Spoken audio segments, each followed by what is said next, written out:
রচিত এই নাটক প্রখ্যাত ফরাসি লেখক এমিল গ্যাবরিওর মাউরিত মাইশন গল্পটির দ্বারা অনুপ্রাণিত। প্রতিদিন আমাদের আশেপাশে কত বিস্ময়কর ঘটনা ঘটে চলে। পৃথিবীর আহ্নিক গতি থেকে শুরু করে প্রতিটি উদ্ভিদের সালোক সংশ্লেষ, এসবই প্রকৃতির বিচিত্র লীলার নিদর্শন হলেও আমাদের মনে আজ আর তেমন বিস্ময়ের উদ্রেক হয় না। আসলে অভ্যাসের বশে যা কিছুর সাথে আমরা মানিয়ে নিতে শিখেছি, হয়তোবা নিজেদের অবচেতনে তার মধ্যে বিস্ময়ের পর্যাপ্ত উপাদান মজুদ থাকলেও আমরা তাদের স্বাভাবিক বলে গ্রহণ করি। হয়তো প্রাকৃতিক ঘটনার ক্ষেত্রে এই অভ্যাস রপ্ত করলে খুব একটা সমস্যা হতো না, কিন্তু সামনের মানুষটির আচার আচরণ, চিন্তাভাবনার ধরন অথবা রীতিনীতি যদি আমাদের সাথে সাযুজ্য না রাখে, তাহলে কি আমরা তাকে খুব সহজেই অস্বাভাবিক বলে চিহ্নিত করি, তার উদ্দেশ্য নিয়ে সন্দিহান হয়ে পড়ি, অথবা তার সংখ্যালঘিষ্ঠতার জন্য তাকে একঘরে বলে চিহ্নিত করে দিতে উদ্যোগী হই? কে বলতে পারে সেই সুযোগে বিভেদকামী অর্থলোভী গোষ্ঠীসমূহ আমাদের ভাগ্য নিয়ন্ত্রণ হিসাবে নিজেদের প্রতিষ্ঠিত করবে না? এইসব প্রশ্নের উত্তরই আমরা খুঁজব আমাদের এই নাটকটির মাধ্যমে। আপাতত কলকাতার অনতি দূরে একটি পুরনো ভাড়া বাড়ির উঠোনে উকি দেওয়া যাক। বাড়ির মালিক সঞ্জীবন ছাড়া বাসিন্দা বলতে 3টি পরিবার এবং অকৃতদার প্রদত্ত। বয়স্ক দম্পতি রসরাজ ও স্মৃতিকণা ছাড়াও বাড়িতে রয়েছেন ললিতমোহন, তার স্ত্রী মল্লিকা এবং কন্যা সংহিতা। তৃতীয় পরিবারটি সরকারি কেরানি অশোক চৌধুরী ও তার স্ত্রী কবিতা।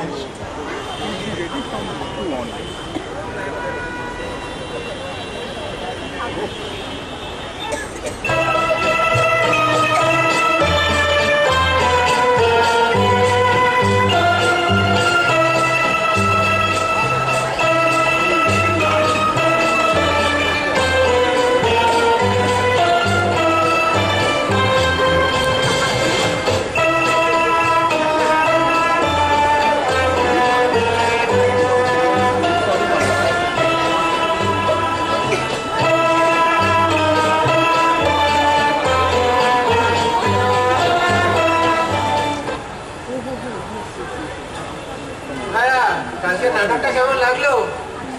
নাটকটা তো বেশ জম্পেশ ছিল।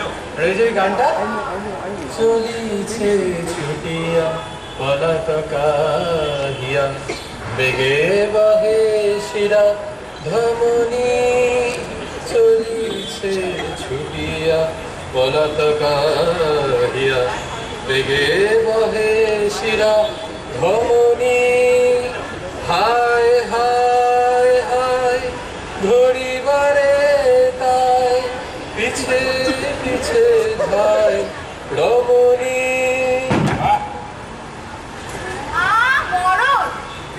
চোখের মাথা খেয়েছো নাকি? একটা বালতি ধরে একটা 14 বার হাত থেকে বলি মিক্সার কি কোনো কালে হাতে পায়ে সার হবে না? বলো না কেন বাবুর পেরেস্টিকে লেগেছে বুঝি? সংসারে একখান শরীর তো উদ্ধার করে না। আমার দুটো কথা বলেছে কি অমনি আগে লেগে গেল। আমারই হয়েছে যত চাইলাম। এই জন্য এত দেরি হচ্ছিল বুঝি? শরীর নিচে যাওয়ার বয়স হলো, এখনো পুরো রস মরল না। এই বয়সে আটপুরে মাগির পিছনে নোলা বাড়াচ্ছে।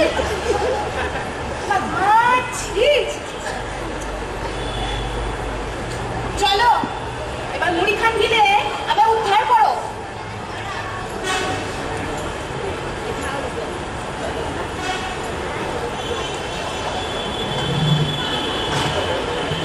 দেখো আবার মুড়িখানা হাত খেতে পেলো না। কোথা করে সারাটা জীবন আমাকে জ্বালিয়ে খেলো, আর পারি না।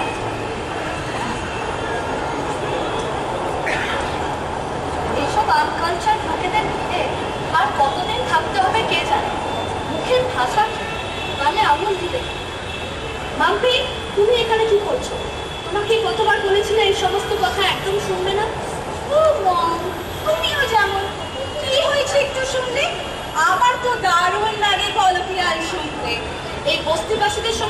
থেকে কি অধঃপতন হয়েছে তোমার, আজই তোমার বাবাকে বলবো। মেজু বৌদি বলছিল গড়িয়ার দিকে একটা কোঅপারেটিভ খুলেছে ওদের টেলিগ্রাফ, ইমিডিয়েটলি ফোন করতে বলছে। তোমার বাবাকে তো আবার 3 মাস আগে থেকে না বললে তার সময় হয় না। আমরা গড়িয়া সাইডে শিফট করবো? ওয়াও, দারুণ ব্যাপার। তুমি জানো সেই জিনিসের ফ্ল্যাটটা ওখান থেকে কত আছে? আরে দাঁড়াও দাঁড়াও, আগে থেকে এত এক্সাইটেড হয়ে করো না। এই এতো গলি থেকে কবে যে মুক্তি পাবো, কাউকে তো বাড়িতে আসতেই বলা যায় না। মেঝেগুলো ফেটে যাচ্ছে, দেওয়ালে ইট বলা যায়, কমন বাথরুম, পার্কিং স্পেস নেই। মাম্পি, ঘরে চলে এবার। রিঙ্কি মেয়ে পড়তে বসার নাম নেই, সামনে পার্ট 1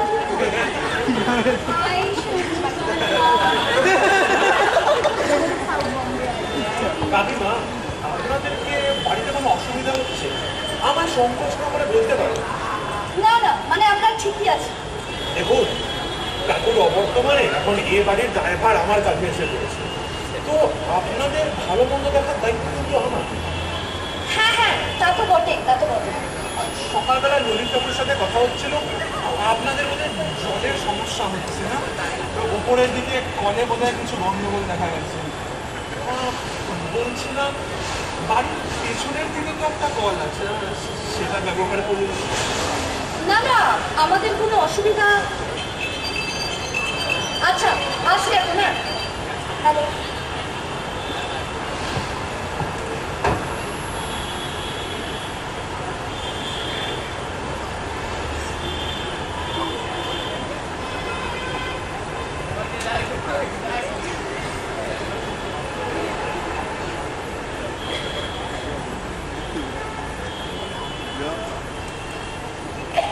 আরে ব্রাদার, এই বসন্তের সুন্দর সন্ধ্যায় তুই এরকম মুখ লটকে বসে আছো কেন? যাও যাও, এই একটু পার্কে টার্কে ঘুরে এসো। শরীর আর মন দুটোই বেশ চাঙ্গা হয়ে যাবে। তাছাড়া জীবনের এই বসন্তের দিনগুলোতেই যদি সন্ধ্যেগুলো এনজয় না করলে তাহলে আর কবে করবে? বিয়ে হলেই তো হাতে বেড়ি, পায়ে বেড়ি আর গলায় buckles। সেই কারণেই কি আপনি বিয়ে করেন? না, বিয়ে শাদীর চক্কর আমার জন্য নয়, ওই ফাঁদে একবার পড়েছো কি ব্যাস। আজকে আপনাদের তাসের আড্ডায় গেলেন না?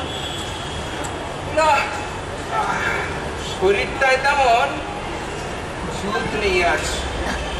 তাছাড়া কয়েকজন আসবে একটু করে দেখা করতে। কেন? আবার সেই চেতনা পড়ে উঠে গিয়েছে নাকি? সঞ্জীবন, বাড়ি আছো দেখছি। শোনো, তোমার সাথে আমার কিছু জরুরি কথা আছে।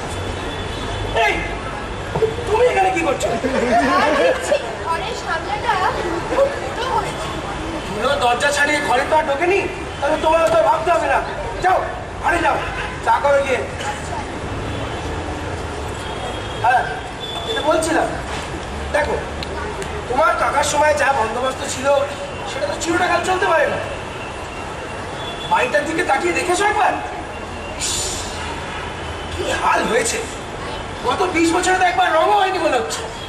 তারপরে ওই উঠানের ওই দিকটা তো শ্যাওলা পরে বলে যাওয়াই যায় না। আবার শুনলাম 7 সকালে জলও পাওয়া যাচ্ছে না।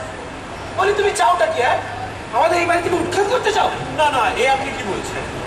দেখো, যাদের ব্যবসা করে 2 হাত পয়সা, তাদের হয়তো চলে যাবে।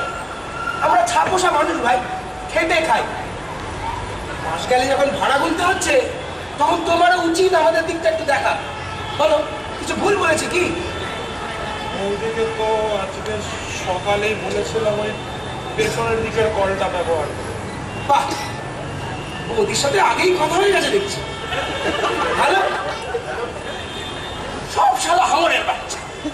উনের সমাপ্ত বউ দেখেছে কি ওদের আধার চেয়ে লাখ লাখ করছে। শালা।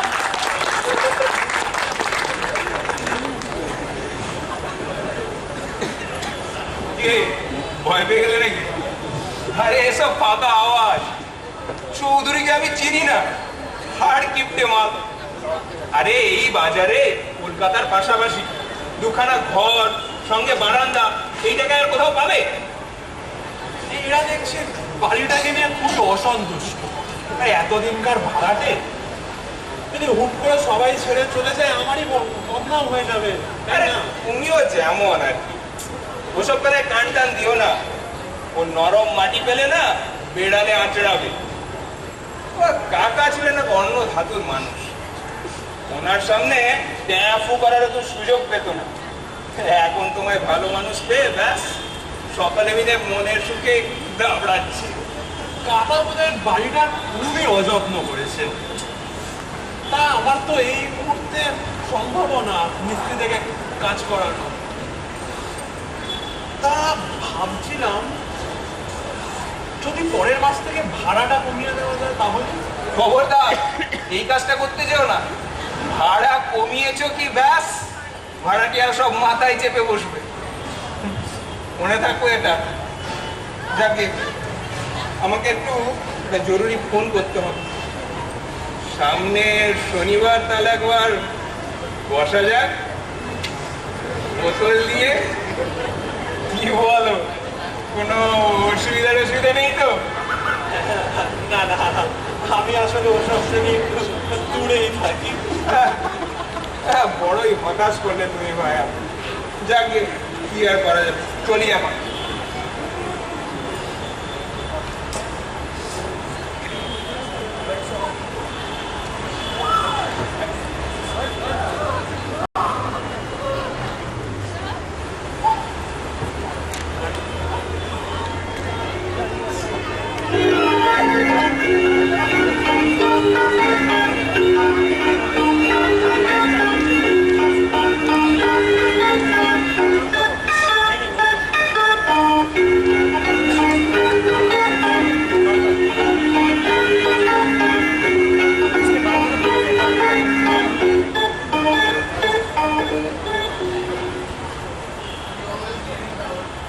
এই যে শুনে যাও, কথা আছে। যাক, ভালোই হলো আপনারা সবাই এখানে আছেন। বলছিলাম সুমিতবাবু, আপনাদের এখানে কি খুব অসুবিধা হচ্ছে? ওই না তো, সেরকম তো কিছু। কালকে অফিস থেকে ফেরার পথে শুনলাম যে কাকিমা বলছে আপনারা এখান থেকে চলে যাবেন। না, এখনো কিছু ঠিক হয়নি।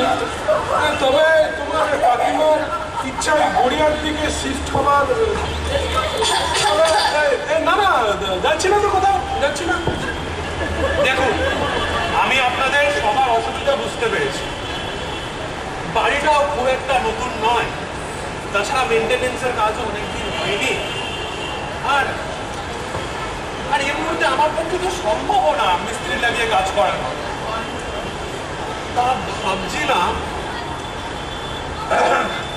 যদি পরের মাস থেকে ভাড়াটা 500 টাকা কমিয়ে দিই তাহলে। কি বললে? ভাড়া 500 করে কমিয়ে দেবে? হ্যাঁ, তা মানে বেশ তো। তাতেও কি কোনো অসুবিধা আছে? না না বাবা, আমাদের কোনো অসুবিধা হবে না। বেশ, তাহলে সে কথাই রইল। আচ্ছা, আসছি।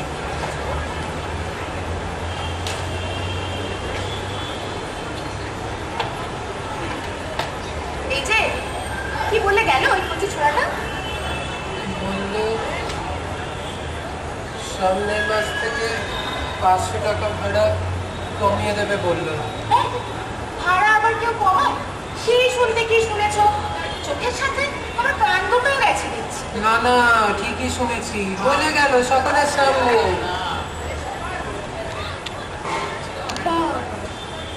বাপের জন্মে এমন অনা সৃষ্টির কণ্ঠ কোনোদিন শুনি না বাবা। আচ্ছা, পাল্টা দেখলে দুষ্টু শুনি তো? আরে দোষ থাকবে কেন? তোমার না সবেতেই সন্দেহ। না, সন্দেহ করবো না। বুড়ো ভাব স্বামী যদি অন্যের বউয়ের পিছনে আমার দিন রাত চোখ চোখ করতে আচ্ছা থাকে তো। পরে কথা বলে দেখবো। এখন যাই, চান করে আসি, যাই। হ্যাঁ, তাই ভালো। ব্যাপার সম্পর্কে কিছু বুঝতে পারলে অশোক? সব বড়লোকদের ব্যাপার দাদা। আমার মতন চুরোপুটি মানুষ কি করে বুঝবে বলুন? না, এই বাড়ি ভাড়া একটু কমায় বলে তো কোনোদিন শুনিনি। সব কথাই যে আগের থেকে সুস্থ হবে এরকম কোনো কথা আছে নাকি ললিতদা? এই এক্ষুনি কি হলো জানো প্রদ্যুম্ন? এই ওই বাড়িওয়ালার ভাইপো এসে ঘরের ভিতর থেকে সব শুনেছি। ও ছোড়াকে আমি অনেক আগেই সাবধান করেছিলাম, তাও ভুলটা করে বসি। যাকে কি বা করা যাবে? ভুল? ভুল কেন বলছো? কুকুরের পেটে কি ঘি সহ্য হয়? তা আপনি এমন দুশ্চিন্তায় পড়লেন কেন ললিতা? ভাড়া কমেছে, এটা তো ভাড়াটিয়াদের জন্য খুশির খবর। ভাড়া কমার পরও ভাড়াটিয়া দুশ্চিন্তায় আছে, এমনটা তো কোনোদিন শুনি। তাছাড়া আমি তো শুনলাম আপনারা নাকি ওই কবি নজরুলের দিকে উঠে যাচ্ছেন। কবি নজরুল মানে? আই মিন গড়িয়ার দিকে আর কি। না ওরা ওই বড্ড বেশি ভাড়া বলছে। না না যাচ্ছি না তো কোথাও, যাচ্ছি না। তা আপাতত এখানেই থাকছেন তো? হ্যাঁ হ্যাঁ এই খুব দেরি হয়ে গেছে বুঝলেন। হ্যাঁ আজকে আসি। হ্যাঁ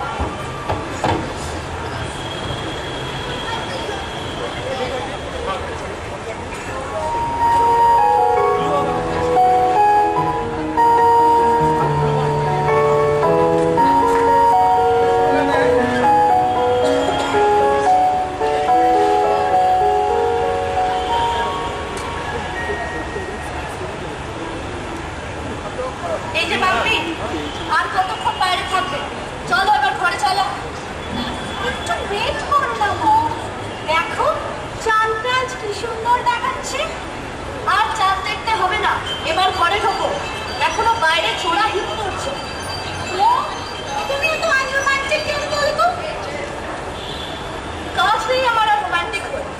কতবার করে তোমার বাবাকে বললাম গড়িয়ার কোঅপারেটিভটা একটু দেখো, তা কে শোনে তার কথা? বাবু এমন গড়িমসি করলেন যে সব ফ্ল্যাট বুক হয়ে গেল। এখন থাকো করে এই ভুতুরে বাড়িতে। কাল থেকে তুমি কি শুরু করেছো বলো তো? কন্টিনিউয়াসলি শুধু ভূত ভূত আর ভূত। Please cut this crap out mom. নিশ্চয়ই কিছু একটা আছে এই বাড়িতে, নইলে আজকালকার দিনে কেউ বাড়ি ভাড়া কমায়? ও সঞ্জীবনরা ইজ রিয়েলি পরিচয় ছেড়ে হ্যাঁ, যত জ্বালা সত্য আমার নোংরা বাপ বেটিতে মিলে বসে হাত পা ছড়িয়ে চাঁদ দেখবে, আর যত ছোটখাটো পাবো আমি। সত্যি যদি এই বাড়িতে ভূত থাকে, হাউ থ্রিলিং!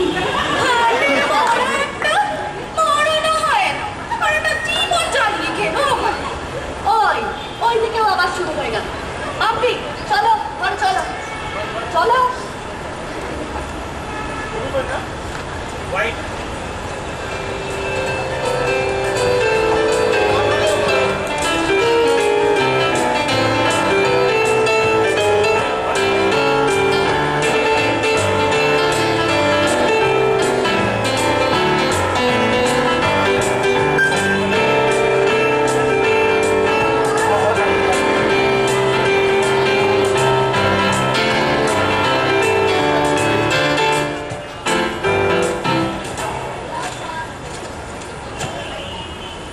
না, এইভাবে আর চলতে দেওয়া যায় না।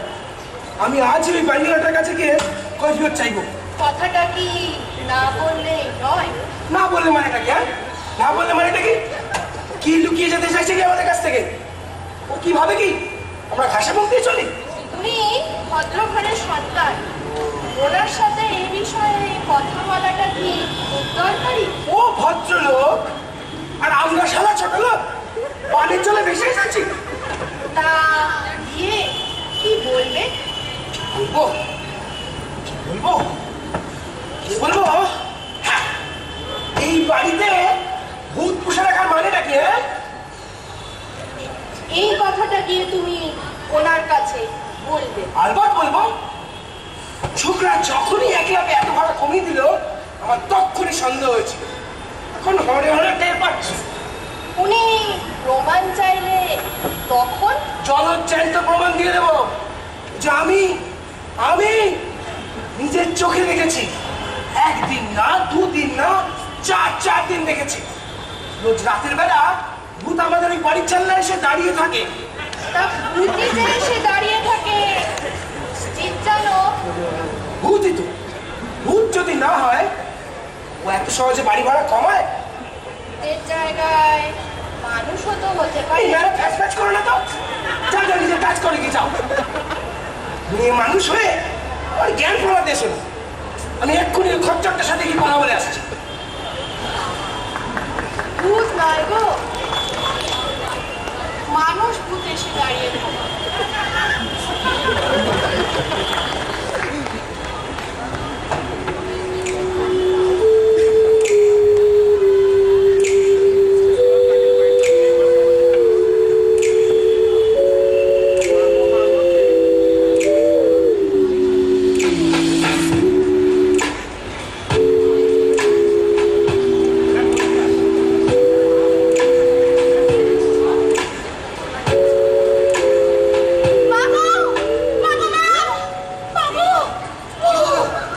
আরে ভাই, চেঁচে উঠে গেল কেন?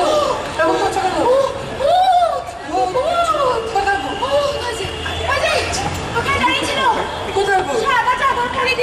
কি হলো সামনে চাদর মুড়ি দিয়ে দাঁড়িয়েছিল?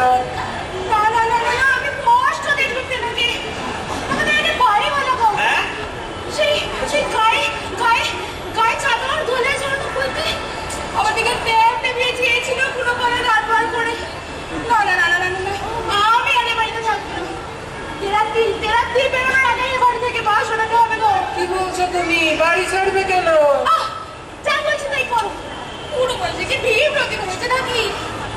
যে সেদিন তো খুবই ফাট মারলে বাবা। ভূত বলে নাকি কিছুই হয় না, কিছুই নেই, রিয়ালিটি, অ্যাকচুয়াল রিয়ালিটি। আর এখন এই যে বুড়ো মানুষটা নিশ্চয় চোখের সামনে ভূত দেখে, এটা কেউ কি অস্বীকার করবে? তাছাড়া তোমার কাকা মারা যাওয়ার পরে তুমি একটা শ্রাদ্ধ পর্যন্ত করাবো। আমার মনে হয় নতুন ভাড়াতে রাখার আগে তোমাদের একটা শান্তি সংস্থান করিয়ে নেওয়াটাই ঠিক হবে। নতুন ভাড়াটে কেন বলছেন? কারণ আমাদের পক্ষে আর এখানে থাকা সম্ভব নয়, অন্তত এই ঘটনার পরে আর থাকা চলে না। এই যে কাজ নতুন বাড়ির সন্ধান করতে যাবো, বুঝেছো? আর তুমি যখন বলছো আর উনি যা দেখলেন, সিরিয়াস? না মানবি, এই ঘটনার পর আমাদের আর এখানে থাকা চলে না। দেখুন, কোথাও একটা খুব বড়সড় ভুল হচ্ছে। আর কি ব্রাদার, ভুলটা তো তুমি অনেক আগেই করে ফেলেছো, বলেছিলাম না? সব ঠিক বলে নীতি কথায় গিয়ে না কোনো লাভ নেই। হ্যাঁ, মোদ্দা কথা হলো আমরা এখান থেকে 5 তারিখ গোটাবো। শোনো, কাল সকাল থেকেই বাধা যাওয়া শুরু করে দাও, তাড়াতাড়ি বিকেলের মধ্যে চলে যাবো আমরা। ঠিক আছে, চলো।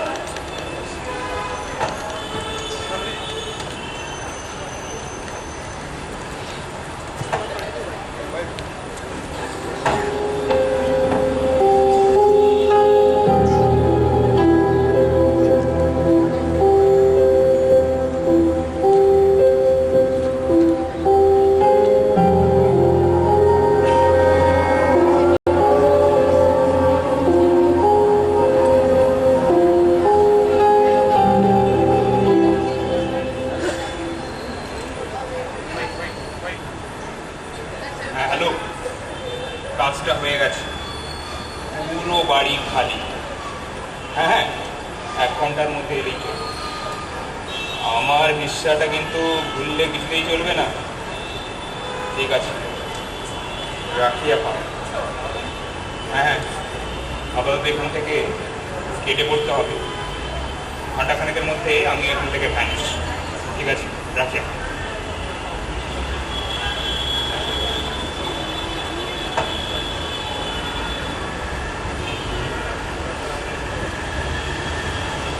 এই যে ভাববি, আর কতক্ষণ লাগবে তোমার? কতবার বলেছি ফোন এখানে সেখানে ফেলে রাখবে না। মোবাইল অনেকক্ষণ আগেই পেয়েছি, তুমি বাড়িতে যাও, আমাকে একটা ইম্পর্টেন্ট কল করতে হবে। আবার কল? তার মানে তো আরো 1 ঘন্টা আমাদের এই ভুতুরে বাড়ির সামনে পড়ে থাকতে হবে। আর ওদিকে গাড়ির মিটার তো বাড়ছে। Mom, this call is very important. তুমিও জানো 1-2 মিনিট এদিক ওদিক হলে কিছু ডিফারেন্স হয় না। So please. হ্যাঁ, সেই যা ভালো কিছু করো, আমার কথা শুনবে কেন? তাড়াতাড়ি আসবে। হ্যালো, হ্যাঁ আন্টি। না না, চম্পাই নয়, তোমার সাথে দরকার ছিল। হ্যাঁ, ভালোই হলো। আচ্ছা শোনো,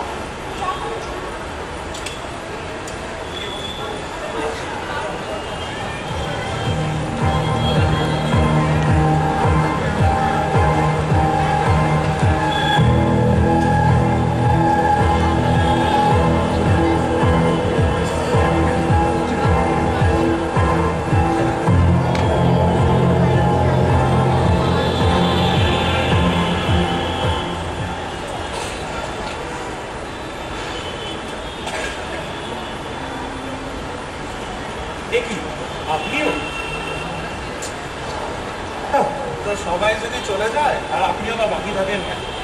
তোমাকে তো আগেই বলেছিলাম ভাইয়া, ভাড়া কমাতে যেও না। আরে এমন উলট পুরাণ কেউ সহ্য করবে না। মানুষ চায় সোজা সাপটা হিসেব। নিয়মের বাইরে এতটুকু গেছো কি তুমি মরেছো। সকলে তোমাকে মিলে একবারে করেই তবে ছাড়ে। রোজকার জীবনে এতটুকু গরমিল মানুষের জন্য ক্ষমাহীন অপরাধ।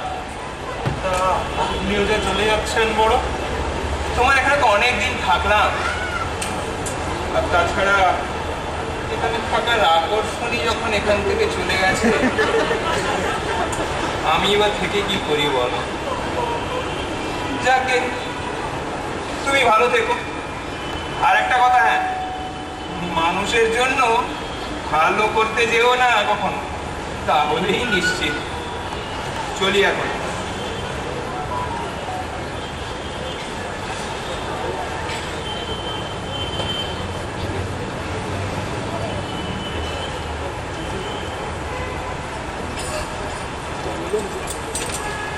ऐसे আপনি সঞ্জীবন শুনুন, আর সব কাগজ নিয়ে আমাদের পড়া আসবে, সই করে নেবেন। জানেই তো আমাদের ঘোষদা ঠিক বুলেটের মতো কাজ করে। আপনি কিন্তু সই করবেন, ওদিকে আপনার অ্যাকাউন্টে 15 লক্ষ টাকা ঢুকে যাবে। কেমন? কোনো কালো টাকার ব্যাপার নেই, সব সরকারকে জানিয়ে। মানে কিসের 15 লাখ? কোথায় অ্যাকাউন্ট? সই করবো কিসে? আর ঘোষদাকে একা না ব্যাগ গেলে তোমার এই ভুতুড়ে বাড়ির জন্য 15 লাখ পাচ্ছ, এই ঢের বেশি। নেহাত ঘোষদার দয়ার শরীর, তা না হলে তো বুঝলি শেয়ারাগিরি করিস না, বুঝলি? বলতে কে ব্যাগ পত্র যা আছে গুছিয়ে রাখ, নাহলে কাল সকালে তোর মাল তো নিজের রাস্তায় যাবে না ধাপার মাঠে, তার গ্যারান্টি আমরা দেবো না। আর বেশি নেকু পুষু সাজলে গা ধাক্কা দিয়ে বের করে দেবো। বাড়িতে এসে করতে পারেন না, দেশে কোনো নিয়ম ওই অনেকক্ষণ ধরে তোর ভ্যান শুনছি, ফোন লাগাবো সারা পেট পাকড়া শিখে দেখবি সালা কথা হেনে কথা চাল। শোন, শেষ করে তো বলছি, পরিষ্কার বুঝে নে। হয় বুলেট নামের সাথে সব সঙ্গে এখানে কাটবি, নাহলে বড়দের মতো বুলেটের গায়ে উড়ে যাবি। কথা বলে রাখিস।